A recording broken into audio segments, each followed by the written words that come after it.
ಪಕ್ಷ ವಿರೋಧಿಗಳಿಗೆ ಗಲಭೆ ಎಬ್ಬಿಸಿದವರಿಗೂ ಟಿಕೆಟ್ ಸಿಕ್ಕಿಲ್ಲ. ಗೋ ಬ್ಯಾಕ್ ಶೋಭಕ್ಕ ಅಭಿಯಾನಕ್ಕೆ ಟಾಂಗ್ ಕೊಟ್ಟ ಸಂಸದ. ಪರೋಕ್ಷವಾಗಿ ಸಿಟಿ ರವಿ ವಿರುದ್ಧ ಶೋಭಾ ಕರಂದ್ಲಾಜೆ ವಾಗ್ದಾಳಿಯನ್ನ ನಡೆಸಿದ್ದಾರೆ. ಇನ್ನಾದರೂ ತಕ್ಕ ಪಾಠ ಕಲಿತರೆ ಒಳ್ಳೆಯದು ಅಂತ ಹೇಳಿದ್ದಾರೆ. ಪಕ್ಷ ವಿರೋಧ ಕೆಲಸ ಮಾಡೋರ್ಗೆ ಹೈಕಮಾಂಡ್ ಮಣೆ ಹಾಕೋದೇ ಇಲ್ಲ.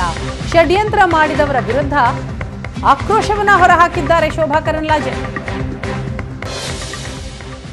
ರಾತ್ರಿ ವಾಪಸ್ ಬಂದ ಮೇಲೆ ನಾನು ಎಲ್ಲರಿಗೂ ಮಾತಾಡಿದ್ದೀನಿ. ಎಲ್ಲರೂ ಕೂಡ ಆ ವಿಶ್ವಾಸವನ್ನು ವ್ಯಕ್ತ ಮಾಡಿದ್ದಾರೆ. ಎಲ್ಲರೂ ಕೆಲಸ ಮಾಡೋಣ, ಬಹಳ ದೊಡ್ಡ ಅಂತರದಲ್ಲಿ ಗೆಲ್ಲಿಸೋಣ.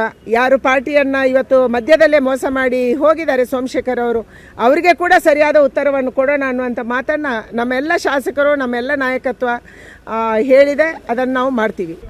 ಸಹಜವಾಗಿ ಅದು ನಾನು ಅಲ್ಲಿಗೆ ಕನೆಕ್ಟೆಡ್ ಆಗಿದ್ದೆ. ಉಡುಪಿ ಕೃಷ್ಣನ ಜೊತೆ, ಕೊಲ್ಲೂರು ಮುಕಾಂಬಿಕೆ ಜೊತೆ, ನನ್ನ ಶೃಂಗೇರಿ ಮಠದ ಜೊತೆ ನನ್ನ ನಾಯಕತ್ವ ನನ್ನನ್ನು ಗುರುತಿಸುವಂಥ ಕೆಲಸ ಮಾಡಿದೆ. ನನಗೆ ವಿಶ್ವಾಸ ಇತ್ತು. ನಾನು ಹೇಳಿದ್ದೆ, ನನಗೆ ನನ್ನ ನಾಯಕತ್ವದ ಮೇಲೆ ವಿಶ್ವಾಸ ಇದೆ, ನಮ್ಮ ನಾಯಕರ ನಿರ್ಧಾರಕ್ಕೆ ನಾನು ಬದ್ಧ ಆಗಿದ್ದೀನಿ ಅಂತ. ಇವತ್ತು ಉಡುಪಿ ಚಿಕ್ಕಮಗಳೂರು ಜಿಲ್ಲೆಯಲ್ಲಿ ಬಹಳ ದೊಡ್ಡ ಪ್ರಮಾಣದ ಅಭಿವೃದ್ಧಿ ಕೆಲಸ ಆಗಿದೆ.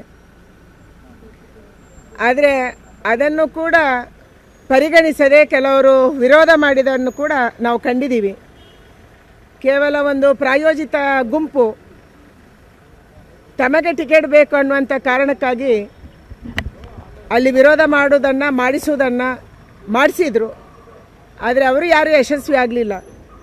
ಯಾವ ಉದ್ದೇಶದಿಂದ ಅವರು ವಿರೋಧವನ್ನು ಮಾಡಿಸಿದ್ರು ಅವರು ಟಿಕೆಟ್ ತರೋಕ್ಕಾಗಿಲ್ಲ. ಯಾಕಂದರೆ ನಮ್ಮ ಪಕ್ಷದಲ್ಲಿ ಈ ರೀತಿ ಪಕ್ಷ ವಿರೋಧಿ ಮಾಡುವವರಿಗೆ, ಗಲಭೆ ಎಬ್ಬಿಸುವವರಿಗೆ, ದೂಷಣೆ ಮಾಡುವವರಿಗೆ, ಅವಮಾನ ಮಾಡುವವರಿಗೆ ಟಿಕೆಟ್ ಕೊಡಲ್ಲ ಮತ್ತು ಪಕ್ಷ ಪರಿಗಣಿಸಲ್ಲ ಅನ್ನುವಂಥದ್ದು ನನ್ನ ಉದಾಹರಣೆಯಿಂದ ಸಾಬೀತಾಗಿದೆ.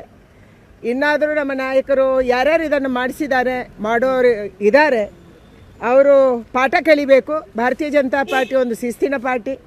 ನರೇಂದ್ರ ಮೋದಿ ಅಂತ ನಾಯಕತ್ವ, ಅಮಿತ್ ಶಾ ಮತ್ತು ನಡ್ಡಾ ಅವರಂಥ